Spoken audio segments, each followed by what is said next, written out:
मनुष्य चाहे तो कितना भी प्रयास क्यों ना कर ले, कितना भी प्रयत्न क्यों ना कर ले, उसे अपने कर्मों का फल तो भोगना ही पड़ता है। चाहे मनुष्य कितना भी प्रयत्न क्यों ना कर ले, चाहे मनुष्य कितना भी प्रयत्न कर ले, लेकिन वो कभी भी अपने कर्मों से बच नहीं सकता।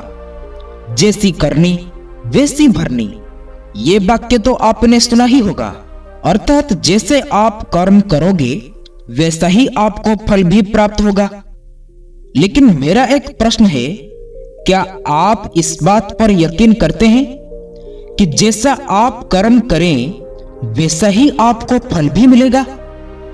अब आप में से अधिकतर लोगों के मन में यह प्रश्न तो उठ रहे होंगे, क्योंकि इसमें पूछने वाली बात यह है, ये तो सत्य है कि जैसे हम कर्म करेंगे वैसा ही हमें फल भी मिलेगा। लेकिन एक बार के लिए आंखें बंद करके अपने आप से यह प्रश्न कीजिए, देखिएगा कि आपको इस प्रश्न का उत्तर स्पष्टता से नहीं मिल पाएगा। कहीं ना कहीं आपके मन में एक संशय जरूर होगा कि क्या यह बात सत्य है या झूठ। दोस्तों, आज ये कहानी से हम समझेंगे कर्मों का खेल। आखिर अच्छे कर्मों का फल अच्छा और बुरे कर्मों का फल बुरा कैसे होता है। दोस्तों, बहुत समय पहले की बात है, किसी गांव में एक बहुत ही ज्ञानी पंडित रहता था। एक दिन वो अपने बचपन के दोस्त से मिलने के लिए दूसरे गांव में जा रहा था, लेकिन उसका वो दोस्त जिससे वो मिलने के लिए जा रहा था, वो बचपन से ही गूंगा और एक पैर से अपाहिज था। उस पंडित के गांव से उसके दोस्त का घर काफी दूर था। बीच बीच में कई सारे छोटे छोटे गांव भी पड़ते थे। वो पंडित रास्ते में अपनी धुन में चला जा रहा था। चलते चलते रास्ते में उसकी मुलाकात एक व्यक्ति से होती है, यानी कि रास्ते में उसे एक आदमी मिलता है जो ऐसा लगता था जैसे कि वो किसी का इंतजार कर रहा था। परंतु वो उस पंडित के साथ रास्ते से आगे चलने लगता है। तो उस आदमी को देखकर पंडित बहुत खुश हो जाता है और पंडित सोचा, चलो अच्छा हुआ, साथ साथ चलने से उसका सफर आसानी से कट जाएगा। तो ये सोचकर बात की शुरुआत करने के लिए उस पंडित ने उस व्यक्ति से उसका नाम पूछा। तो उसने अपना नाम यमराज बताया। वो पंडित को यह नाम सुनकर अजीब सा लगता है, इसलिए उसने नाम के विषय में कुछ और पूछना उचित नहीं समझा। दोनों धीरे धीरे साथ में चल रहे थे, तभी रास्ते में एक गांव आता है। गांव का प्रवेश द्वार आते ही वो जो यमराज नाम का व्यक्ति था, वे पंडित से कहा, तुम आगे चलो, मुझे इस गांव में एक काम है, मैं तुमसे आगे मिलता हूं। पंडित ने कहा, ठीक है। वो आगे रास्ते में चल दिया। कुछ देर बाद उस गांव में खबर फैली कि एक व्यक्ति को सांड ने अपनी सींग में फंसाकर मार दिया। जैसे ही यह खबर फैली कि सांड ने उस व्यक्ति को मार दिया, यमराज पंडित के पास आ गया और फिर दोनों चलना शुरू कर देते हैं और चलते चलते एक दूसरे गांव के द्वार पर पहुंच जाते हैं। उस गांव के बाहर एक बड़ा सा विशाल मंदिर बना हुआ था। वहां पर आराम करने की सुविधा काफी बढ़िया लग रही थी। पंडित के दोस्त का घर अभी वहां से बहुत दूर था और रात भी होने वाली थी। तो पंडित ने यमराज से कहा, हे दोस्त, रात होने वाली है, पूरे दिन चलते चलते थक भी चुके हैं और भूख भी लग रहा है, तो यहाँ पर भोजन करके यहीं पर हम विश्राम कर लेते हैं, फिर सुबह के समय आराम से आगे की यात्रा जारी करेंगे। तो वो यमराज नाम का व्यक्ति ने कहा, ठीक है, लेकिन मुझे इस गांव में किसी को कुछ जरूर सामान देने जाना है। तुम भोजन करके आराम करो, मैं बाद में आकर भोजन कर लूंगा। इतना कहकर वो वहां से चला जाता है। लेकिन उसके जाने के कुछ समय के बाद, कुछ ही देर बाद धुआं उठता हुआ दिखाई देता है और देखते ही देखते पूरे गांव में आग लग जाता है। पंडित ने हैरानी से सोचा, ये यमराज जहां भी जाता है वहां कोई ना कोई अनहोनी जरूर हो जाती है, कुछ तो गड़बड़ है इस व्यक्ति में। लेकिन फिर भी पंडित ने रात्रि में धर्मराज से कुछ भी पूछना उचित नहीं समझा और वे दोनों उस मंदिर में सो गए। और सुबह होते ही दोनों फिर से अपनी यात्रा शुरू कर देते हैं। कुछ देर चलने के बाद रास्ते में फिर से एक गांव आता है। धर्मराज ने फिर से पंडित से कहा, आप आगे चलो, मुझे इस गांव में अपने मित्र से मिलने जाना है। मैं अपने दोस्त से मिलने के बाद आगे रास्ते में तुम्हें मिलूंगा। ये कहकर धर्मराज वहां से चला गया। लेकिन पंडित इस बार आगे नहीं गया, वही खड़ा होकर धर्मराज को देखता रहा कि वो कहां जा रहा है और क्या कर रहा है। तभी थोड़ी देर बाद लोगों की आवाज सुनाई देने लगी कि एक व्यक्ति को सांप ने काट लिया है और उसकी मृत्यु हो गई है।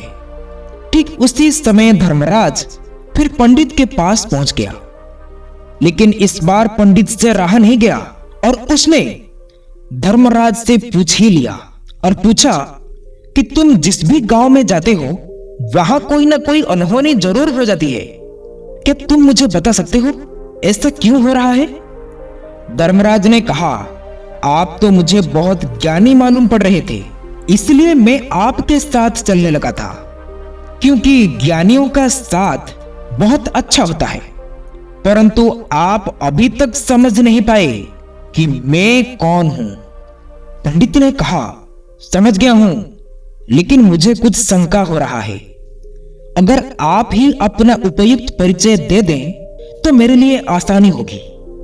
तो अब यमराज ने जवाब दिया कि मैं यमदूत हूं और यमराज के आज्ञा से उन लोगों के प्राण हरण करता हूं जिनके उम्र पूरी हो चुकी है। हालांकि पंडित को पहले से ही इस बात का आशंका थी, लेकिन फिर भी धर्मराज के मुंह से ये बातें सुनकर वो घबरा गया। लेकिन फिर भी उसने हिम्मत करके पूछा, अगर तुम सचमुच यमदूत हो तो मुझे बताओ अगली मृत्यु किसकी होगी? यमराज ने जवाब दिया, अगली मृत्यु तुम्हारे उसी मित्र की है जिससे तुम मिलने जा रहे हो, और उसकी मृत्यु का कारण भी तुम ही बनोगे। यह सुनकर पंडित डर गया और सोच में पड़ गया कि अगर सच में ये धर्मराज यमदूत हुआ तो उसकी बात तो सच होगी और इसके कारण मेरे बचपन के सबसे अच्छे मित्र की मृत्यु हो जाएगी। तो सबसे अच्छा तो ये होगा कि मैं अपने मित्र से मिलने ही ना जाऊं, कम से कम मैं उसकी मृत्यु का कारण तो नहीं बनूंगा। धर्मराज ने मुस्कुराते हुए कहा, अरे पंडित, तुम जो सोच रहे हो वो सब मुझे पता है, मगर तुम्हारे अपने मित्र से मिलने ना जाने से नीति नहीं बदल जाएगी। तुम्हारी मित्र की मृत्यु तो निश्चित है और वो अगले कुछ ही पलों में घटित होने वाली है। महाकाल के मुंह से ऐसी बातें सुनकर पंडित को झटका लगा, क्योंकि वो महाकाल ने पंडित की मन की बातें पढ़ लेती थी, जो कि एक सामान्य व्यक्ति के लिए तो संभव ही नहीं है। अब पंडित को विश्वास हो गया था कि ये धर्मराज सचमुच यमदूत ही है। जब पंडित को ये पूर्ण विश्वास हो गया कि धर्मराज ही यमदूत है, तो वो पूरी तरह से घबरा गया। वो अपने प्रिय मित्र की मृत्यु का कारण नहीं बनना चाहता था, इसलिए वो पलटकर अपने गांव की तरफ वापस आने लगा। लेकिन जैसे ही पंडित वापस जाने के लिए मुड़ा, उसने देखा कि उसका मित्र तेजी से उसकी तरफ चला आ रहा था और वो अपने मित्र पंडित को देखकर अत्यंत प्रसन्न दिखाई पड़ रहा था। अपने वो अपंग मित्र के आने की गति को देखकर पंडित को ऐसा लगा कि जैसे उसका मित्र काफी देर से उसका ही पीछा कर रहा था। लेकिन वो तो बचपन से ही गूंगा था और एक पैर से लंगड़ा भी था, इसलिए ना तो वो पंडित को आवाज दे पाया था और ना ही उस तक पहुंच पा रहा था। लेकिन जैसे ही वो पंडित के पास पहुंचा, अचानक ही जमीन पर गिर पड़ी और उसी समय तुरंत ही उसकी मृत्यु हो गई। पंडित हक्का बक्का होकर धर्मराज की ओर देखने लगा। जैसे ही वो पूछना चाह रहा था कि आखिर क्या हुआ, तब धर्मराज पंडित के मन में उठ रहे प्रश्नों को समझ गया और बोले, हे पंडित, तुम्हारे मित्र ने पिछले गांव से ही तुम्हें देख लिया था और वे वहीं से ही तुम्हारा पीछा कर रहा था, लेकिन गूंगा और लंगड़ा होने की वजह से वो तुम तक नहीं पहुंच पाया। उसने अपनी पूरी ताकत लगाकर तुम तक पहुंचने का प्रयास तो किया, लेकिन बुढ़ापे में बचपन जैसी ताकत तो नहीं होती, इसलिए दिल का दौरा होने के कारण उसकी मृत्यु हो गई, क्योंकि वो तुमसे मिलने के लिए अपनी सीमाओं को तोड़कर तुम्हारे पीछे भाग रहा था। इसलिए अपने मित्र की मृत्यु का कारण भी तुम ही कहलाओगे। अब पंडित को पूर्णतः विश्वास हो गया था कि धर्मराज एक यमदूत है और उसका कार्य जीवों के प्राण हरना है, लेकिन पंडित एक ज्ञानी व्यक्ति था। यही सोचकर उसने अपने आप को संभाल लिया था। लेकिन अचानक ही पंडित के मन में अपनी मृत्यु के बारे में जानने की इच्छा हुई, इसलिए उसने धर्मराज से पूछा कि हे धर्मराज, जब मृत्यु मेरे दोस्त की होनी थी तो तुम शुरू से ही मेरे साथ क्यों चल रहे थे? यह सुनकर धर्मराज ने जोर से हंसा और बोला, मैं हर पल हर क्षण सभी के साथ चलता हूं, लेकिन लोग मुझे पहचान नहीं पाते, क्योंकि लोगों के पास अपनी समस्याओं के अलावा किसी और व्यक्ति, वस्तु या किसी घटना के बारे में सोचने, समझने या उसे देखने का समय ही नहीं होता। तो पंडित ने कहा, तो क्या तुम ये बता सकते हो कि मेरी मृत्यु कब, कहां और कैसी होगी? महाकाल ने कहा, हालांकि किसी भी सामान्य जीव के लिए अपने मृत्यु के बारे में जानना ठीक नहीं है, क्योंकि कोई भी जीव और जानवर अपनी मृत्यु के बारे में जानकर बहुत दुखी हो जाता है। हालांकि तुम जानी मानी व्यक्ति मालूम पड़ रहे हो और तुम जिस तरीके से अपने मित्र की मृत्यु को सहन कर लिया है, तो उसे देखकर लगता है कि तुम अपनी मृत्यु के बारे में जानकर भी दुखी नहीं होंगे। महाकाल ने कहा, तो सुनो, तुम्हारी मृत्यु आज से ही ठीक 6 महीने बाद आज ही के दिन में किसी दूसरे राज्य में फांसी लगने से ही होगी। और सबसे हैरानी की बात तो यह है कि तुम स्वयं ही खुशी से उस फांसी को स्वीकार कर लोगे। ये कहकर धर्मराज ने वहां से चले गए, क्योंकि अब धर्मराज के पास पंडित के साथ चलते रहने का कोई कारण नहीं था। इसके बाद पंडित ने अपने मित्र का अंतिम संस्कार किया, यथाशक्ति उसके क्रियाकर्म करके अपने गांव वापस आ गया। लेकिन कोई व्यक्ति कितना भी ज्ञानी क्यों ना हो, वो अपनी मृत्यु के बारे में जानकर दुखी तो होगा ही, और मृत्यु से बचने का कोई ना कोई उपाय भी खोजता है। तो पंडित ने भी वैसा ही किया। पंडित की पहचान उस राज्य के राजा तक थी, तो पंडित ने सोचा कि राजा के पास तो कई सारे ज्ञानी मंत्री हैं और वो मेरी मृत्यु से संबंधित समस्या का कोई ना कोई समाधान तो निकाल ही लेंगे। तो पंडित यही सब सोचता हुआ राजा के दरबार में पहुंचा और राजा से सारी घटना के बारे में बताता है। राजा ने अपनी मंत्रियों को सारी समस्या बताई और उसने सलाह मांगी। अंत में सभी ने विचार विमर्श करके कि अगर पंडित की बात सही है तो उसकी मृत्यु भी 6 महीने के बाद होगी, लेकिन मृत्यु तो तब होगी जब वो किसी दूसरे राज्य में जाएगा। परंतु यदि वे दूसरे राज्य में जाएंगे ही नहीं तो मृत्यु ही नहीं होगी। तो मंत्रियों की यही सलाह राजा को भी सही लगा। उसके बाद पंडित के रहने की सारी व्यवस्था राजमहल में ही कर दी गई और राजा के आदेश के बिना उस पंडित से किसी को भी मिलने नहीं दिया जाता था। लेकिन पंडित हर जगह जा सकता था ताकि पंडित को यह ना लगे कि वो राजा की कैद में है। परंतु पंडित डर के मारे स्वयं ही कहीं आता जाता नहीं था। धीरे धीरे महीने गुजरते गए और पंडित की मृत्यु का समय नजदीक आने लगा। और अंततः वही दिन आ गया। इस दिन पंडित की मृत्यु होनी थी। जिस दिन पंडित की मृत्यु होनी थी उसकी एक रात पहले पंडित डर के मारे जल्दी ही सो गया ताकि जल्दी से वो रात बीत जाए और अगला दिन आ जाए ताकि उसकी मृत्यु टल सके। यही सोचकर वो जल्दी सो जाता है। लेकिन पंडित को नींद में चलने की बीमारी थी और अपनी इस बीमारी के बारे में वो तो स्वयं भी नहीं जानता था। इसके बारे में राजा, मंत्री या फिर किसी वैद्य को इसके बारे में बताने का कोई प्रश्न ही नहीं उठता था। पंडित अपनी मृत्यु को लेकर बहुत चिंतित था। वो तो पिछले कई दिनों से ठीक से सो भी नहीं पा रहा था। और नींद में चलने की बीमारी भी तभी होती है जब व्यक्ति ठीक से सो नहीं पा रहा हो। तो उस रात में भी पंडित को नींद में चलने का दौरा पड़ गया। वो उठा और महल से निकलकर अस्तबल में गया, क्योंकि पंडित राजा का खास मेहमान था।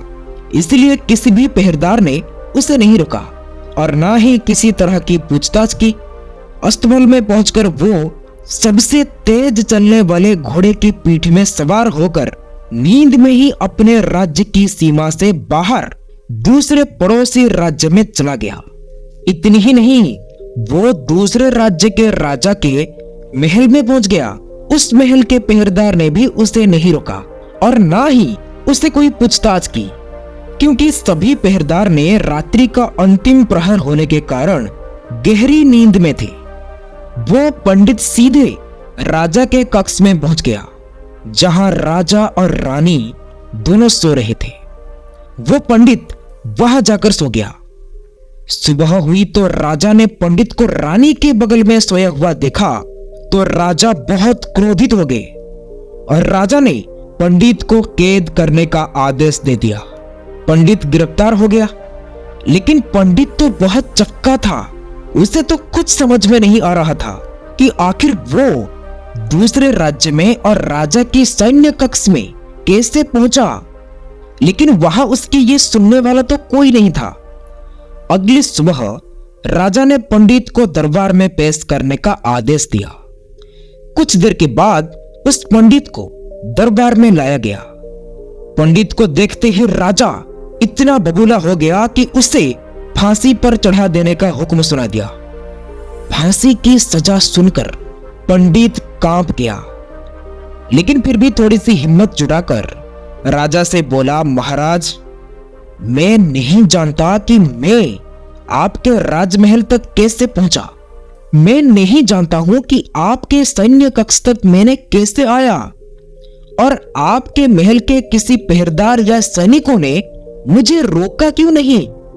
लेकिन मैं इतना जानता हूं कि आज मेरी मृत्यु होनी थी और वो होनी थी जो हो रही है। राजा को यह बात थोड़ी अजीब लगी। उसने पंडित से पूछा, तुम्हें कैसे पता कि आज तुम्हारी मृत्यु होनी थी? राजा की इस प्रश्न के जवाब में पंडित ने पिछले 6 महीने का सारा वाक्य राजा को सुना दिया और बोला, महाराज, मेरा यकीन मानिए, मेरा क्या किसी भी सामान्य व्यक्ति में भी इतना साहस नहीं कि वो राजा की सैन्य कक्ष में राजा की उपस्थिति में रानी के साथ सो जाए। राजा को पंडित की बात में थोड़ी तर्क दिखाई पड़ा, परंतु उसने सोचा कि ये पंडित मृत्यु से बचने के लिए धर्मराज और उसकी द्वारा अपनी मृत्यु का भविष्यवाणी की कहानी बता रहा है। इसलिए राजा ने पंडित से कहा, हे पंडित, यदि तुम्हारी बात सत्य है और आज ये तुम्हारी मृत्यु का दिन है, जैसा कि यमदूत धर्मराज ने तुम्हें कहा था, तो आज तुम्हारी मृत्यु का कारण मैं नहीं बनूंगा। लेकिन यदि तुम्हारी बात झूठी निकली तो निश्चित ही आज तुम्हारी मृत्यु का दिन होगा, क्योंकि जिस राज्य से पंडित आया था उस राज्य का राजा इस राजा का मित्र था। इसलिए इस राजा ने तुरंत अपने 2 सैनिकों को पड़ोसी राज्य के पास भेजकर पंडित की बात की और सत्यता का प्रमाण मांगा। तो भेजे गए सैनिक शाम तक लौट आए और उन्होंने राजा को बताया, महाराज, पंडित जो कुछ भी बता रहा है वो सब सत्य है।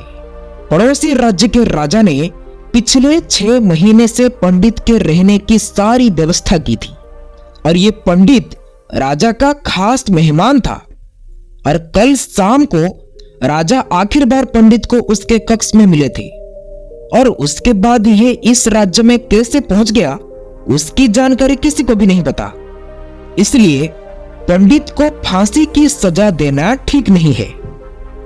लेकिन राजा के सामने अब एक नई समस्या थी, क्योंकि उसने बिना पूरी बात जाने ही पंडित को फांसी की सजा सुना दी थी।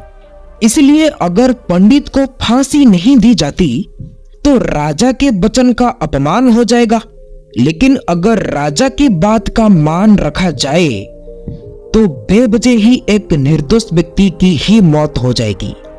राजा ने अपनी सभी मंत्रियों से इस बारे में सुझाव मांगा। तो मंत्रियों ने राजा को सुझाव दिया, एक कच्चे सूत की धागे से फांसी लगवा दी जाए। आपके कथन का भी मान रह जाएगा और कच्चे सूत की धागे से पंडित को फांसी भी नहीं लगेगी और उसके प्राण भी बच जाएंगे। राजा को मंत्रियों का यह सुझाव पसंद आया और उसने ऐसा ही करने का आदेश दे दिया। पंडित के लिए कच्चे सूत के धागे से फांसी का फंदा बनाया गया और नियम के अनुसार पंडित को फांसी पर चढ़ाया जाने लगा। ना ही पंडित मरेगा और ना ही राजा का वचन खाली जाएगा। इस बारे में पंडित को भी पूर्ण विश्वास था कि यह सूत की धागे से तो उसकी मृत्यु हो ही नहीं सकती। तो पंडित उस पर चढ़ने के लिए तैयार हो गया।